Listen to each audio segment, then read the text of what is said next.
नमस्ते दोस्तों, स्वागत है आप सभी का मेरे चैनल पर, जहां पर हम योग, स्वास्थ्य और जीवन की गहराइयों के बारे में चर्चा करते हैं। आज हम एक ऐसे विषय पर बात करेंगे जो शायद आपकी योग प्रैक्टिस को एक नई दिशा प्रदान। क्या आपकी योग प्रैक्टिस में आध्यात्मिकता का वह महत्वपूर्ण तत्व गायब? और अगर हाँ, तो ये वीडियो आपके लिए। हम में से कई लोग योग को केवल एक शारीरिक व्यायाम के तौर पर, लेकिन दोस्तों, योग का असली अर्थ क्या है? योग का अर्थ है कनेक्शन, यानी कि जुड़ना। ओके। और ये जुड़ना किसका किसके साथ है? ये जुड़ना है आपका शरीर, आपका मन और आपकी, ये तीनों का एक दूसरे से जोड़ना मतलब ही है योग। तो योग जो है केवल ये आसनों तक सीमित नहीं है, यह एक संपूर्ण जीवन शैली है जो हमें आध्यात्मिकता की ओर। क्या आपने कभी सोचा है कि योग करते हुए आपका ध्यान केवल शरीर पर ही होता है या आत्मा पर भी होता है, मन पर भी होता है? आध्यात्मिकता का मतलब किसी धर्म के साथ जुड़ा हुआ नहीं है। इसका मतलब है आप अपनी अंतरात्मा से जुड़ जाइए, अपने जीवन के गहरे उद्देश्यों को जाने, इसको गहराई से जाने। ओके। तो आध्यात्मिकता को योग में शामिल करने से क्या क्या फायदे हो सकता है?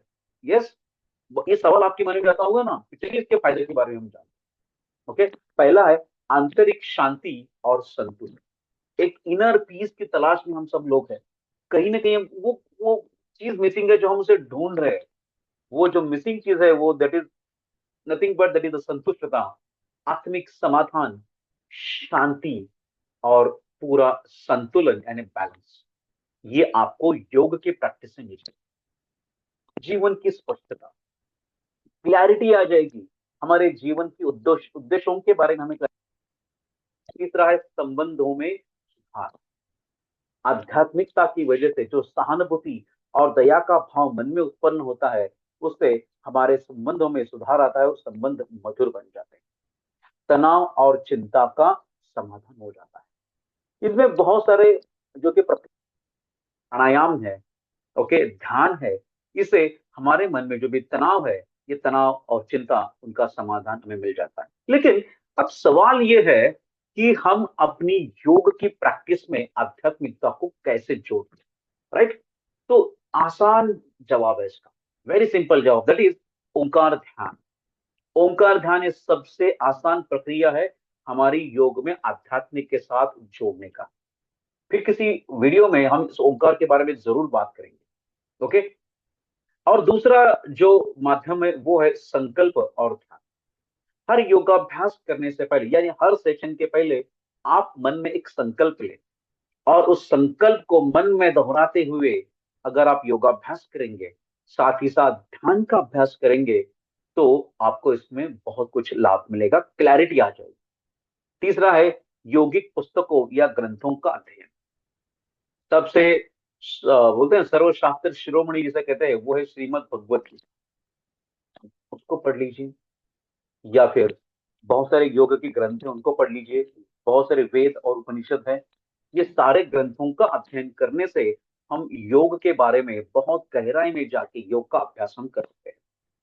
और हर योगा के सेशन के बाद आभार व्यक्त करें। आभार व्यक्त करना है उस परमात्मा का जिन्होंने हमें ये बिल्कुल ठीक ठाक निरोगी ऐसा शरीर दिया है, जिसके माध्यम से हम बहुत ही अच्छा योगाभ्यास कर।